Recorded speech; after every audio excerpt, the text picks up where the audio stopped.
Folks, this is going to be a little bit, let me zoom out a little bit on this so you get more of a aspect. We're at the, I don't know if I'll be putting this as a separate video or attach this to the main video, but we're at the Paranormal Inc. booth at the Martinsburg Roundhouse Eve Halloween event.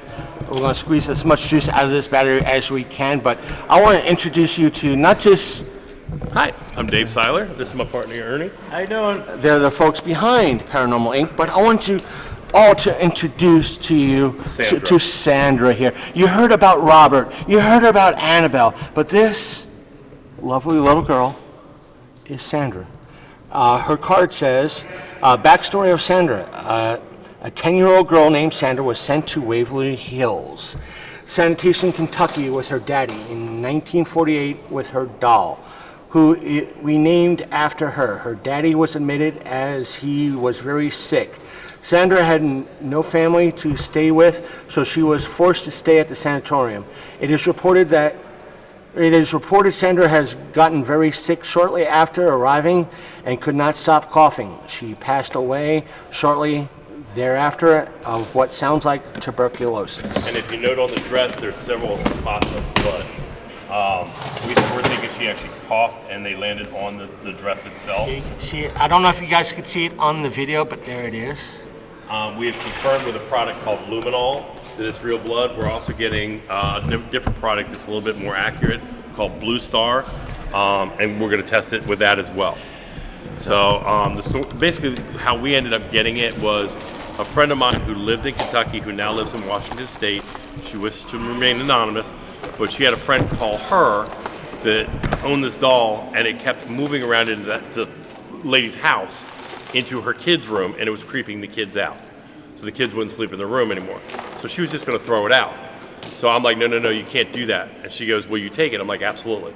So they sent it to us. If you check our YouTube channel, folks, I'll have to remember to link their YouTube channel. I am on my personal account. I think I'm subscribed to you guys. If not, I will. Right. And I'll try to link you guys to this video, so that way folks at home watching, whoever they might be, can hopefully go to your channel. You can go to paranormalinc.net. That's paranormalinc.net. In the top, you'll see a link to our YouTube channel. You'll see the full video up there, including the audio links. We also have in the video before that, we did it on our podcast, and we actually have the full audio link uncut on that as well, so you can listen to it yourself on headsets to hear. You'll hear her in the video giggling. You'll hear the father growling. The father actually says in an EVP, it's blood, as we're talking about the blood. So you can actually hear it yourself. So I know you guys were talking with the gentleman who helps run the Roundhouse, that she seemed to be a little bit active last night. So last night they had an investigation here from midnight to 3 a.m. We were nowhere near that. We were in the hotel, bagging in the bed. Apparently she was in a closet where we had her locked up to keep her safe overnight, and the staff here kept hearing rattling from the closet. They got one of our friends, Rob, who's actually here, to come look. They opened it up, they tested, and that was the rattling. So she was rattling the case. So they pulled her out and started doing some EVP work, some just all around REM pods, things like that. Not sure if they caught anything or not, but apparently she wanted to get some people's attention last night at about midnight. So out of general curiosity, how long have you guys been, first off, where are you guys from? We're from just south of Baltimore. I'm from Pasadena. He's from Brooklyn, Maryland. So we do basically anything on the East Coast. We've been as far as Malvern Manor out in Iowa. So we go all across the U.S. And next follow-up, please excuse the general questions you've probably been asked 15 billion times before. How long have you been doing this? I was born in 1967, day before, 4 minutes before Halloween. I've always been into creepy, spooky. About 7 years ago for me, I went on a trip to New Orleans and caught some really cool evidence by accident. I was not a paranormal investigator then. I come back and show it to my friend in karate, Ernie, the police officer. He's like, dude, I'm going to blow your mind. He was a paranormal investigator, and he brought me into the team then. So he's been doing it, 20 whatever years now? 19. Well, I've been researching since childhood, but I started investigating in 99. Right, so he's been doing it about 20 years now, and I've been investigating all my life, but I officially became paranormal investigator about 7 years ago. And Paranormal Inc. was born, 4 years ago now? 2017. So, so we just coming about and having some fun. Other than,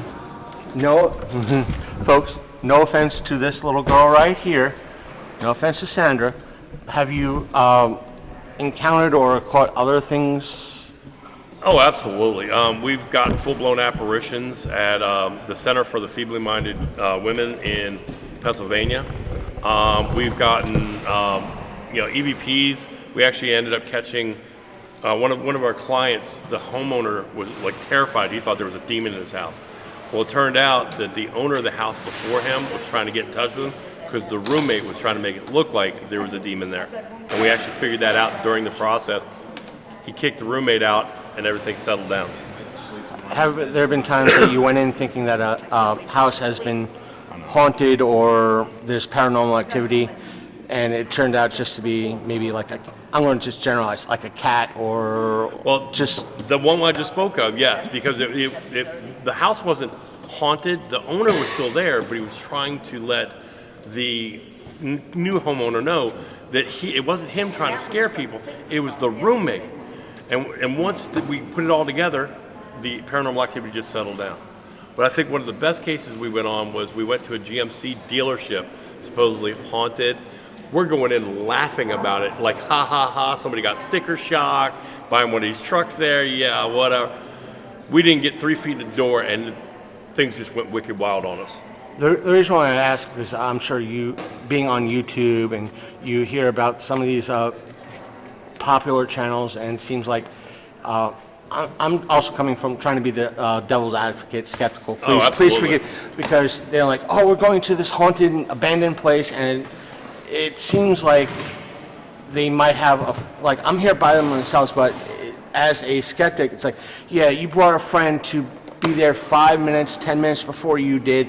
They're opening doors, they're closing doors, and the way you conveniently move the camera gives them time to move out of the way and get back in. Or how many times you could have easily brought in your kids to help you out for this. I've watched the 30-minute challenges on YouTube and all that. Number one, if you're a true paranormal investigator, you don't fake your evidence, ever. Number two is you always try to debunk first. Try to prove it to be something you can figure out rather than something paranormal. If you do it in that respect, and third, you use what's called Occam's razor. Cut everything else away, no matter what it is. What's left, no matter how improbable, must be the truth. And one of the things I agree with is with the whole aspect of the the EVPs is that listen for yourself, see what you hear, because a lot of times it's like, oh, I heard, X, Y, so from your standpoint, I heard nothing, right. No disrespect to Sandra, I heard blood. Do you hear blood? And all of a sudden they just hear blood. Right. So... Well, that's why the video before Sandra on our YouTube channel is we did a podcast, but in there's a link to the actual audio. Uncut audio. You'll hear stuff that's not actually on the video because we didn't augment it. We didn't raise the levels. Listen to yourself with headsets, and you make the determination. So, because my battery's running low and I got other recordings to do, and it's a great time. It's been an honor to meet you. My pleasure. And folks, please excuse this gentleman. While we were speaking to him, he was setting up their wonderful booth right here. Let me just, before I go, again, here is the wonderful Sandra. Wish I could say, I don't want to taunt her like that and say wave to the camera, but still, here Knowing what's happened with her, she might. Here is their stuff. I'm sure if you went to their channel, you could pick up these wonderful hats and other wonderful things, including the books. Anyone interested in the book that can't come out to one of our events, it's also available on Amazon and Amazon Prime. However, if you come to one of the Paranormal Inc. events, it's cheaper to purchase the book from me. So always, again, folks, as we were saying in our previous video, because this is going to be a 10-minute video as it is, check your local What's Happening pages. Check, see what's going on. That way you have a chance to meet folks like this. And that way you could ask them questions instead of being that couch coach or what have you, couch commentator. You could ask them questions instead of, that's why we always encourage, if the event is pretty much downstairs, get off the couch, walk the 20 feet to the event. If it's $5, pay $5. You get to meet wonderful folks like this. And we the way we work is when we have a venue like this, any proceeds we make go right to the venue. We don't take a nickel of it. If you ever need something at your personal house, we do it absolutely free. so again, thank you folks.